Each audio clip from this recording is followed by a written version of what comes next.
Eita, povo de Deus, quem está alegre aqui? Quem está alegre aqui?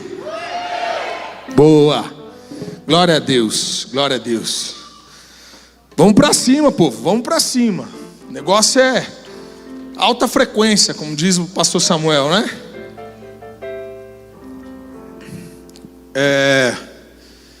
É interessante, fica aí, vaza, fica aí, deixa Deus te usar. É interessante quando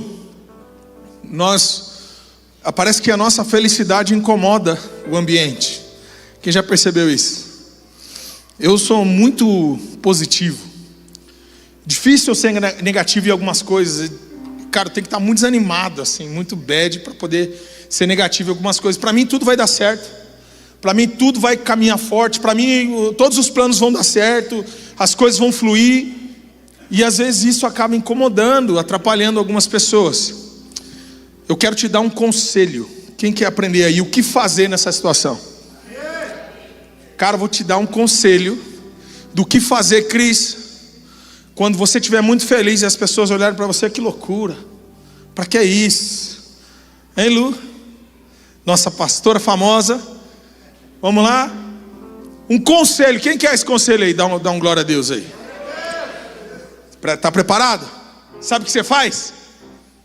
Sabe o que você faz? Sabe o que você fala para essa pessoa? Quem quer saber o que falar para essa pessoa? Vou te falar. Absolutamente nada.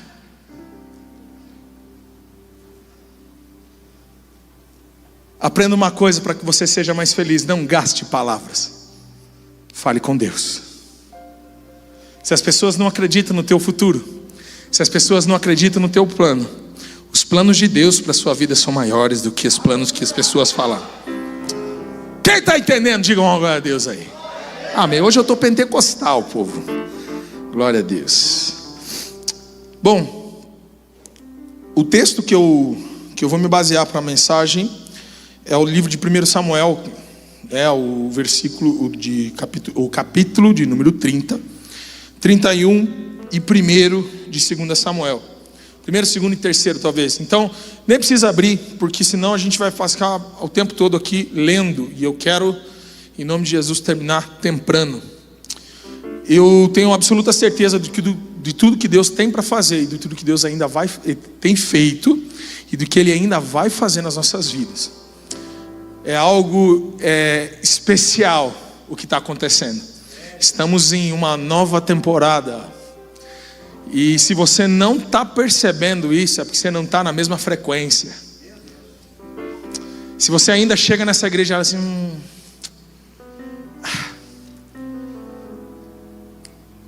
quem está aí? Uma vez o apóstolo Maldonado, ele estava pregando e ele estava falando sobre temporadas.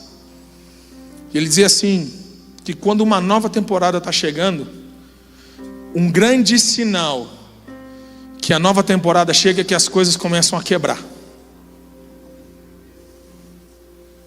Quem está entendendo? Se você dá uma volta na igreja aqui, você vai começar a ver algumas coisas quebrando. Nós estávamos num momento de oração, com o ministério de adoração, e o piso começou a quebrar. Plá, plá, plá, plá, plá, plá. Aí eu já vi, ó, o capeta. E eu digo assim, isso é a nova temporada. E a nova temporada. Chegamos, Vande. Foi difícil chegar até aqui? Foi. Mas o que vem daqui para frente. Ah, meu Deus. Não. O que vem daqui para frente é algo incomparável. Quantos recebem essa palavra? Dá um glória a Deus bem forte aí. Ei!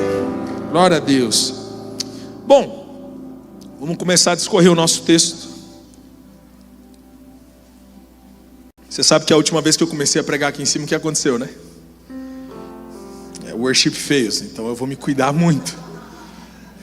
Então, última vez eu estava preso, agora não estou. Fui liberto. A hora que eu descer, eu vou ir pertinho do corrimão ali. Glória a Deus. O que acontece aqui? Então, contextualizando você, o profeta Samuel foi na casa de Jessé, ungiu um rei. Chegaram lá os irmãos de Jessé, os filhos de Jessé, todos eles fortes, bonitos, másculos, altos, mas nenhum deles era aquele que Deus tinha escolhido. O que Deus tinha escolhido era o raquítico Davi, que estava cuidando de ovelhas. Não é você, é o David, é o Davi. Estava cuidando de ovelhas. Ele está mais parecido com o Marcelo, assim, só que ele era meio magro. O Marcelo ficou muito forte nesse tempo, não pode mais ser Davi. Marcelo pode ser Davi nessa época que eu estou falando aqui agora. Antes ele não pode mais, nesse tempo aí. Aí ele vai, Samuel vai no pasto, unge Davi com 16 anos. Quem conhece a história? Davi vai levar pão e queijo para os seus irmãos que estão em guerra contra os filisteus. Aí está lá um cara chamado...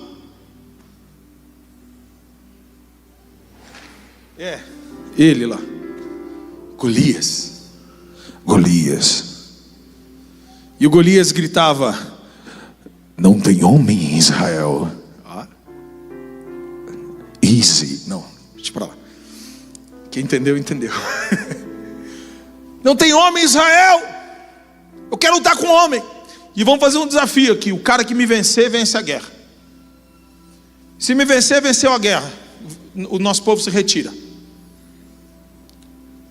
E todos os irmãos que eram generais do exército, que eram homens de guerra, estavam lá acuados. O rei, que era um camarada de 2 metros de altura, parecia o Reinaldo Giannichini nos anos áureos,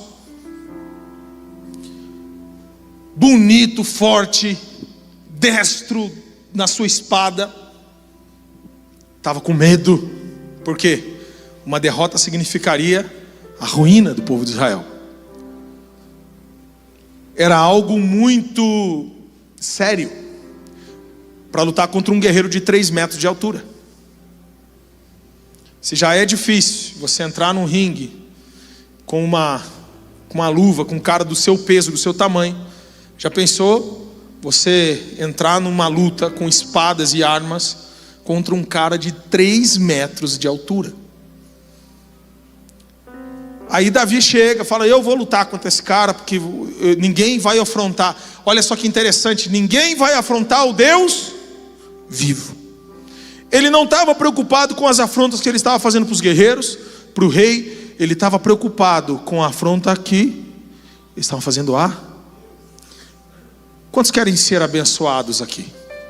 Quantos querem ter o seu destino mudado? Quantos querem ter um futuro tremendo na presença de Deus? Dá um glória a Deus aí. Davi nos ensina um segredo. Preocupe-se com aquilo que Deus se preocupa. Defenda a honra de Deus. Lute pelos planos de Deus.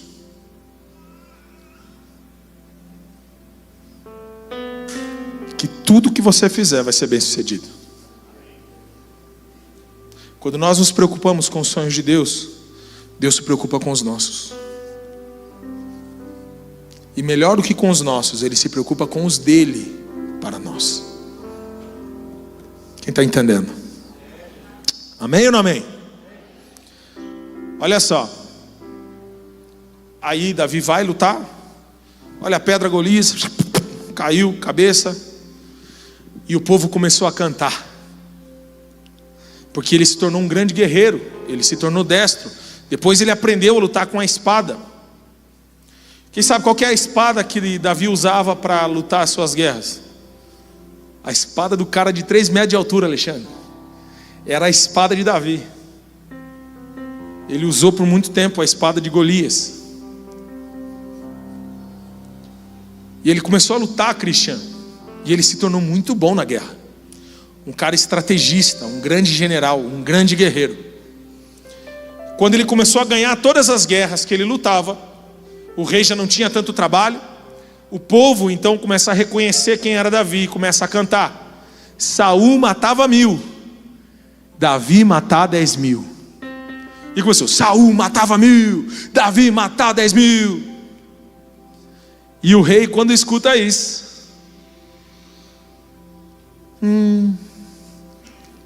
esse cara vai querer usurpar o meu trono. vou dar um jeito de matar esse cidadão. E ele começa a perseguir Davi. E Davi, por várias vezes, teve a oportunidade de usurpar o trono. Por várias vezes Davi teve a oportunidade de tomar o trono e assumir o que era dele por direito, porque ele foi o quê? Mas ele dizia: o meu rei, enquanto estiver vivo, é o rei Saul. Ele honrou a vida do seu líder, a vida do seu rei, mesmo o rei querendo o fígado dele.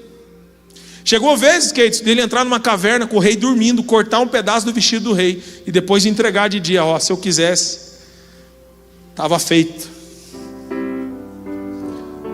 Não é aquela história que, né, fica dois galos de briga assim, se eu quisesse, hein?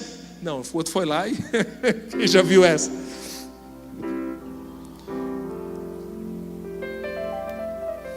Aí o tempo passa.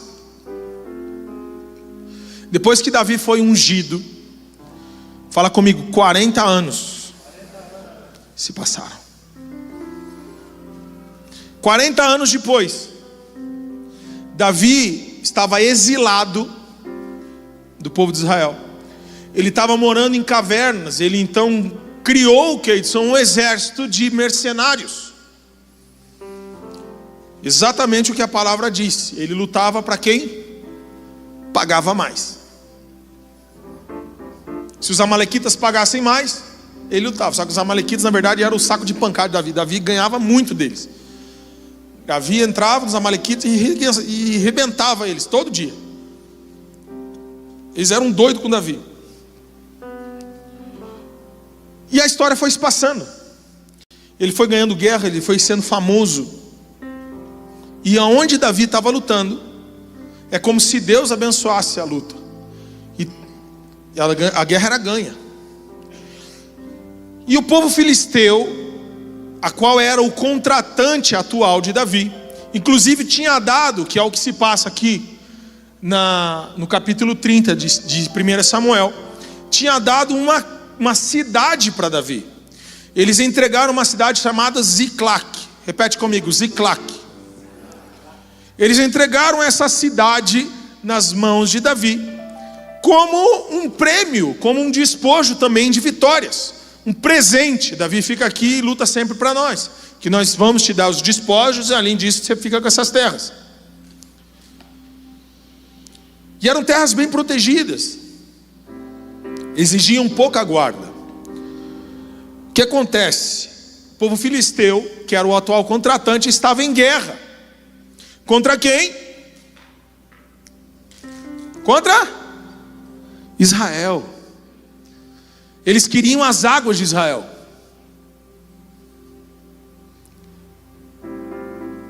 Claro, deserto, quem tem água é rico, né?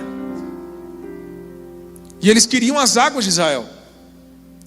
E eles estavam lutando muito veemente. O que é engraçado é que a primeira viagem da pastora, uma coisa que me chamou a atenção, que ela comentou para Israel, quando ela chegou para o líder, né, para o guia, que era um general do exército, e ela comentou algo tentando menosprezar ou diminuir quem era Saul, ou falar que Saul era um vacilão, ou algo assim.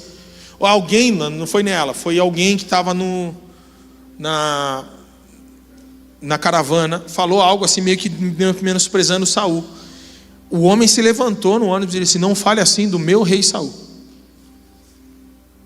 Ele morreu defendendo as águas de Israel. Interessante isso, como eles honram, né? E é interessante que muitas vezes dentro da igreja a gente não vê essa honra. Quando a pessoa tem o menor deslize, a pedra come, em vez da mão estender, ou em vez do amor e da alegria. Então aprenda a olhar para o lado, em nome de Jesus. Preocupe-se com o que Deus se preocupa. E Deus sempre, Keitson, vai se preocupar com pessoas. Sempre. Sempre. Eu nunca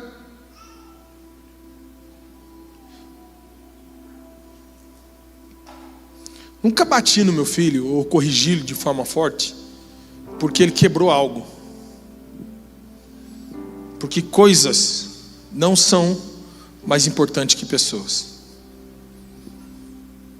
Ele toma as dele sim, mas quando ele apronta, quando ele mente, quando ele desobedece, quando ele responde, né? Né, chaval? Que tal? Bien? Muy bien. Coisas não são mais importantes que pessoas.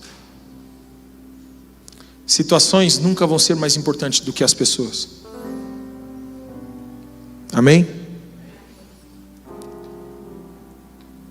Aí foi feito um conselho de guerra. Foi chamado os generais.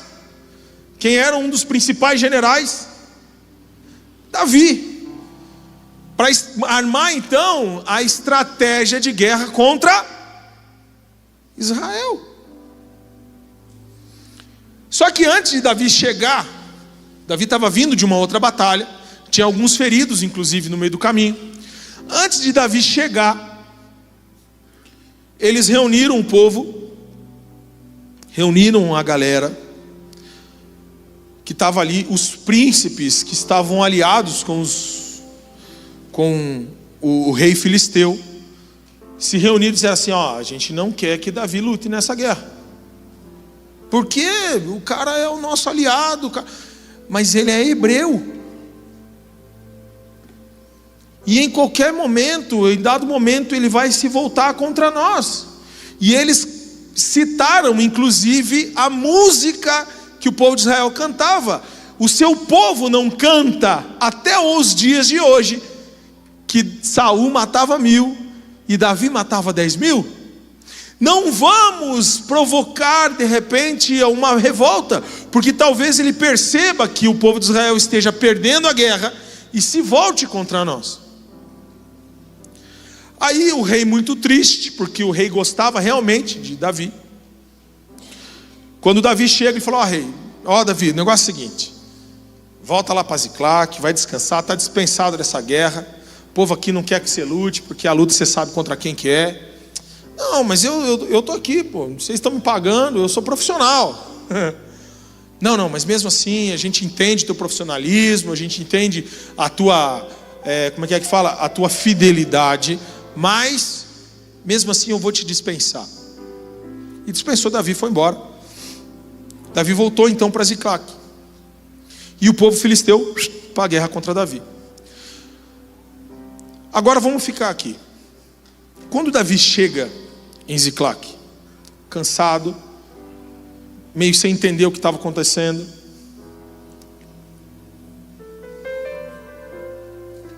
até mesmo desanimado,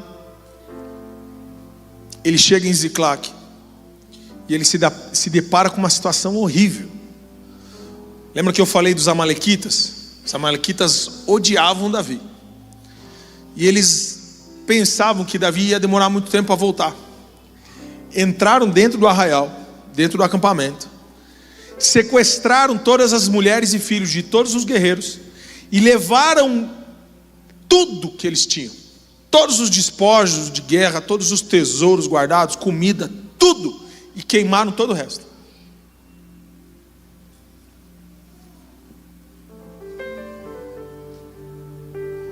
Que situação, né? Que situação, pastor Sandro. Quando os guerreiros de Davi, os 600 de Davi, olham aquilo, é como se dissesse assim: ei Davi, tá de sacanagem com a gente? A gente está lutando por você e você não consegue nos proteger nossa família, proteger o que é nosso. E começaram então a gritar e a lamentar e a se... Meu Deus, o que tem acontecido com as nossas famílias?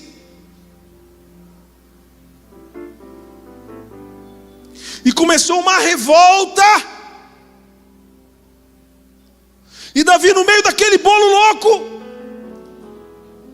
Quantas vezes, e talvez hoje, você esteja no meio de um bolo louco. Muitas vozes, Ian, falando aqui, falando ali. Sabe essas vozes? Sabe ou não? Quem está entendendo quem são essas vozes? O ambiente, as circunstâncias, a conta do banco, a fatura do cartão de crédito, as ligações do acusador. Quem sabe quem é o acusador liga todo dia? Aqueles números 011, 099.46579. É o acusador ligando.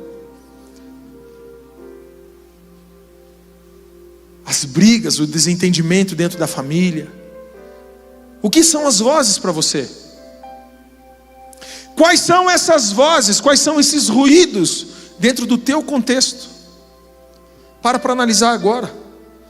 Talvez você esteja como Davi, chegado no seu arraial e ter o seu arraial completamente saqueado, ter o seu amor saqueado, ter a sua fé saqueada, ter a sua família roubada, ter o seu emocional roubado. Ei, como está o teu coração?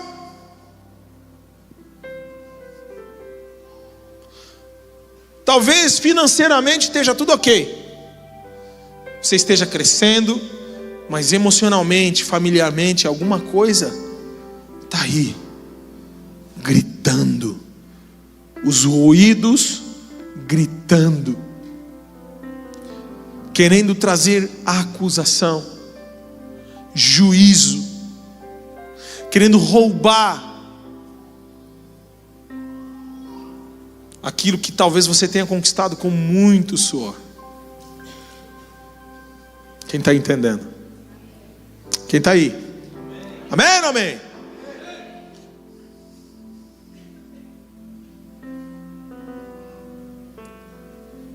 Gente, Davi podia ter levantado no meio do arraial e gritado: ei, eu não tenho culpa.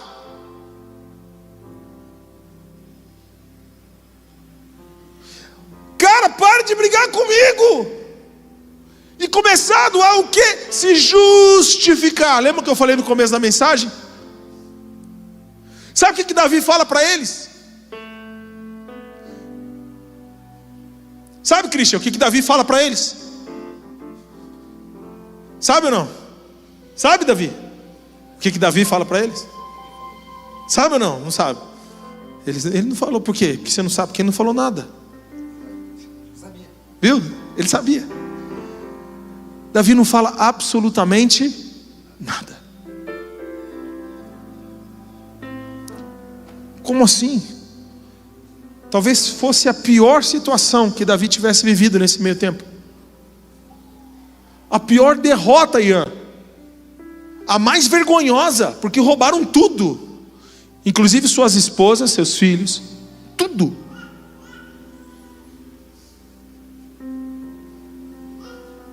Esse Ziclac foi o lugar da maior vergonha que Davi passou até então.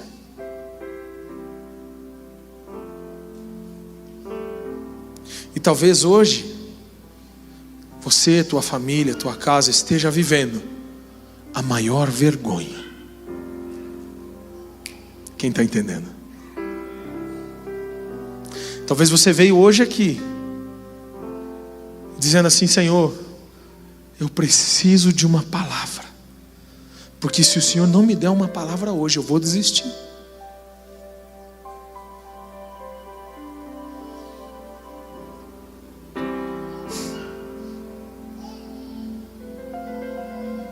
O que Davi faz?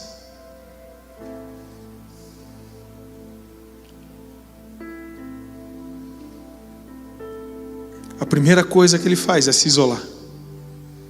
Vai para um lugar. E a Bíblia vai dizer, Keidson, que ele se fortalece no Senhor.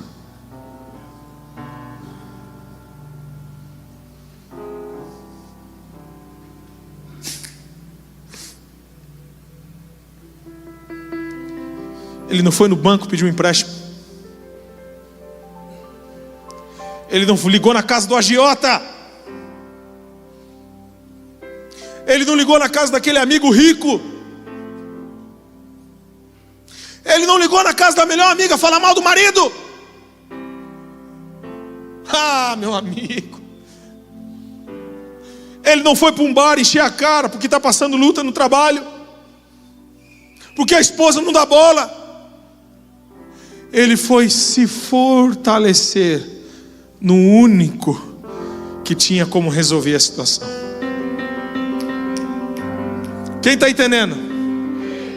O único que tinha como fortalecer a sua vida, o único que tinha capacidade de resolver aquilo, era Deus. Não tinha outra pessoa, não tinha ninguém que podia ajudar Davi. Não fazia sentido ele gastar palavras, ele ficar tentando convencer os soldados, ele ficar falando para os soldados ou tentando se justificar, dizendo que ele não tinha culpa de nada. Por que vocês estão bravos comigo? Eu também fui roubado. Ei! Eu primeiro vou para o secreto.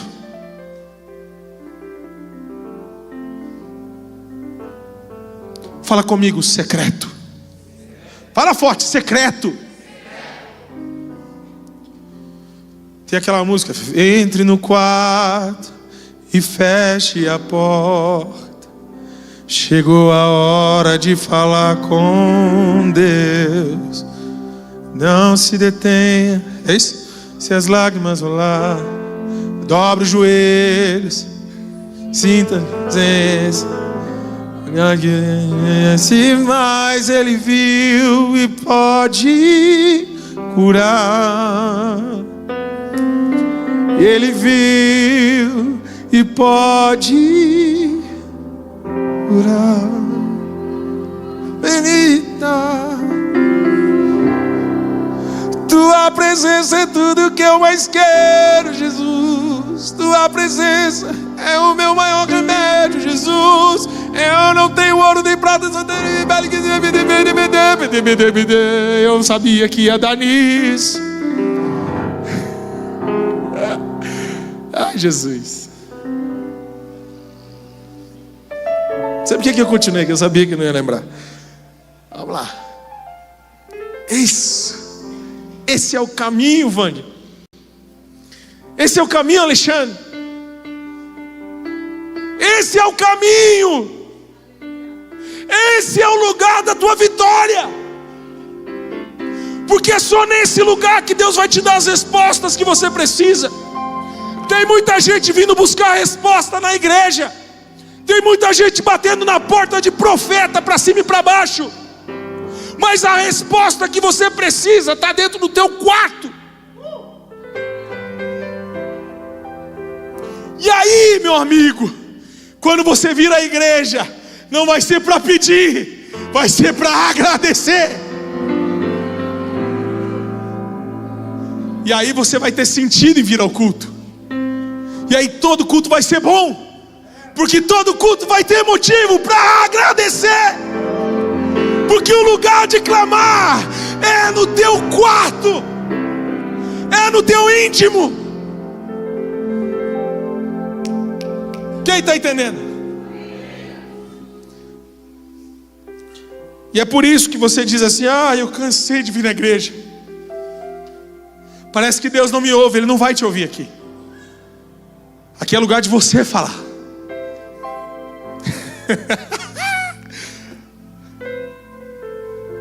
As nossas demandas são entregues nas mãos de Deus. Não estou dizendo que esse não é o lugar de oração. O que eu estou dizendo é que se você quer ser efetivo, se fortaleça em Deus.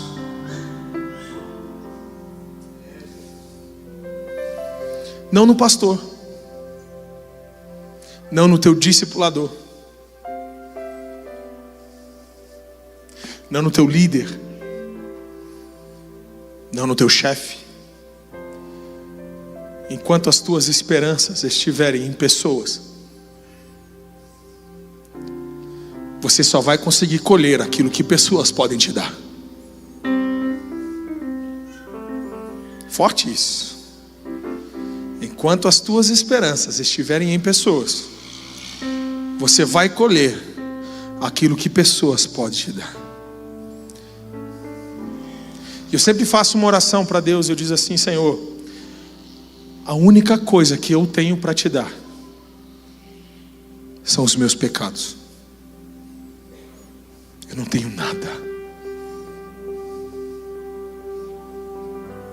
Nada que eu possa dar para Deus.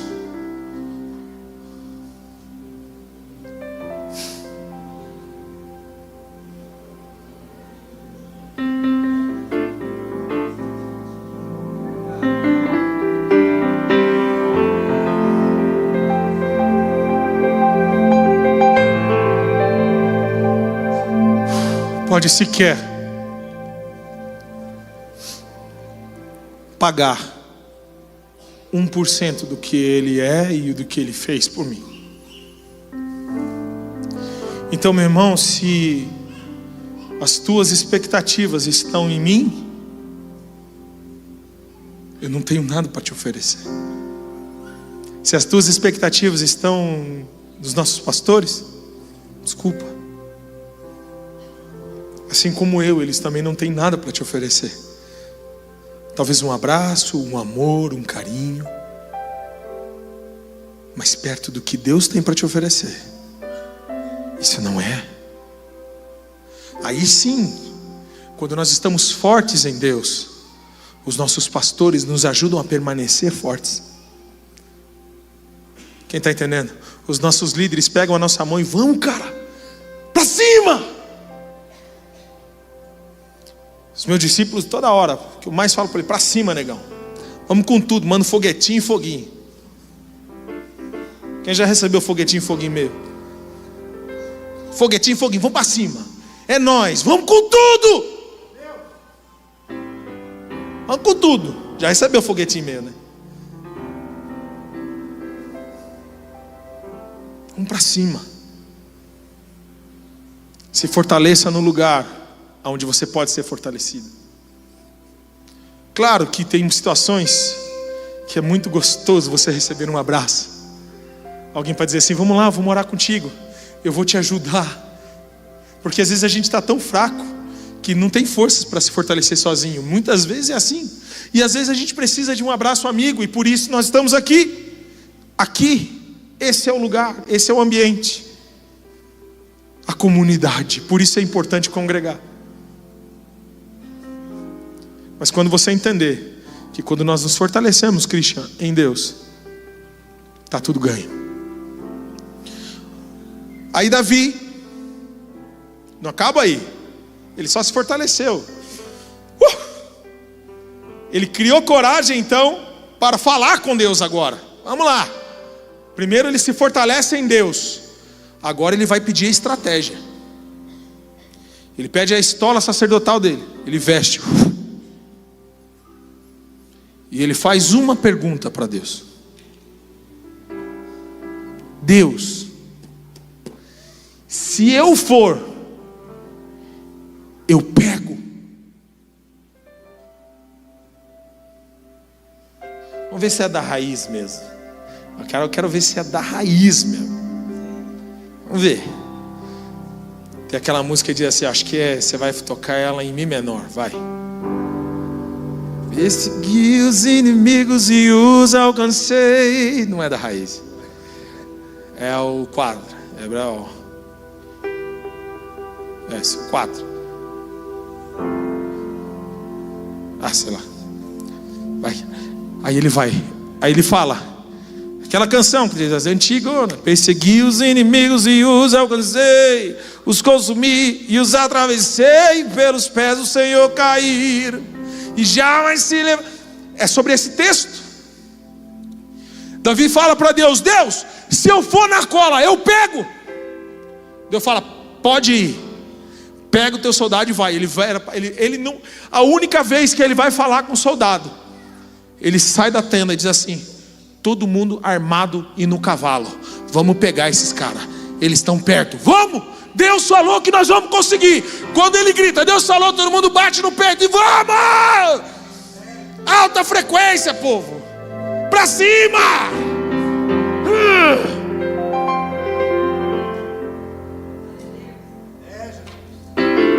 Aí ele sai.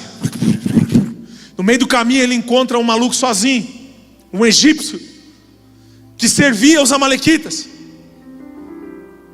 Estava lá mulambento, morrendo de fome, cansado, andando sozinho, foi deixado para morrer. Aí ele pergunta: ei, eles estão longe? Olha, se você me deixar viver, eu conto. Não, come aí, toma água aí, vai. Aonde que eles estão? Não, estão ali depois do vale. Se a gente for, a gente pega. Os cansados já ficaram por ali. Davi pega a turma, leva o egípcio junto, porque se não fosse, né, rapaz, vai, alcança Vande. E aí vira, parecia como que é o Aquiles do Troia, virou o Giraia, espada comeu para tudo quanto é lado, meu irmão. Atravessou os caras, só fugiu uns bobão que quando viram de frente, falei assim: ó, o Davi lá, rapaz, ó. Saíram de reto, não deu nem tempo de ninguém correr. Quem correu, eles foram atrás e muito pouca gente escapou. Final do dia, eles estavam no arraial, comendo churrasco, cantando e adorando a Deus, com suas mulheres, seus filhos e toda a sua riqueza.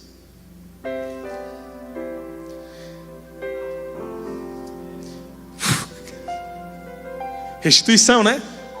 Só que quando nós estamos alinhados com os planos de Deus, Ana, Deus nunca faz só o necessário.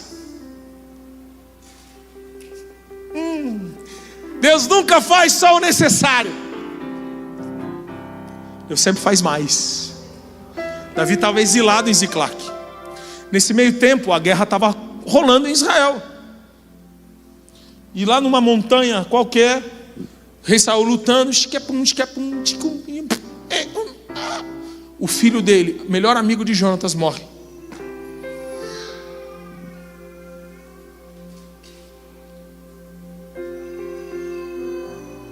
Quando ele vê o filho dele, a herança dele morrer, a sua continuidade, quem poderia levar a sua hereditariedade para frente, ele já toma aquela guerra como ele olha para o escudeiro dele, dá a espada para o escudeiro dele, diz: me mata, porque se eles me pegarem, vocês não sabem as atrocidades que eles vão fazer comigo. Me mata agora. O servo dele disse: não, eu não consigo. Então ele toma a espada da mão do servo, coloca no chão e deita sobre ela. O servo, com medo também, foi e fez a mesma coisa, deitou sobre a sua própria espada. E ele ficou ali agonizando por alguns momentos, a guerra rolando e ele preso. E chega um amalequita, perdido do nada. Davi já amava os amalequitas. O amalequita olha quem? O rei Saul. O que ele faz? Ele termina de matar o rei Saul, cata a coroa, mete debaixo do braço e lembra: tem um cara que luta para os filisteus que é hebreu, e eu acho que eu vou levar para ele. Monta num cavalo e vai de reto a Ziclac. E quando Davi estava em festa, no lugar da sua maior derrota, a herança que estava separada para ele chega nas suas mãos, a coroa.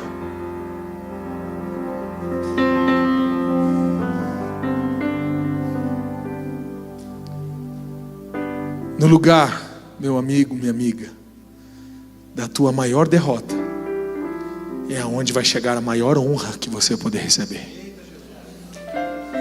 Davi pega aquela coroa, e é lógico que mata aquele cidadão por ter matado seu rei. É óbvio, ainda mais ele sendo amalequita. Talvez se ele fosse filisteu não ia sofrer tanto. Ele bota a coroa debaixo do braço, ajeita o paletó, estreita a gravata e entra para ser coroado rei de Israel.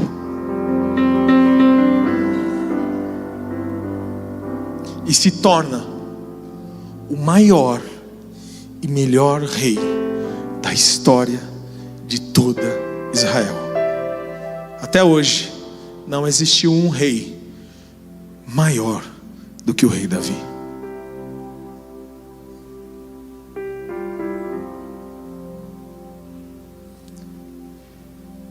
Qual é a tua Ziclac?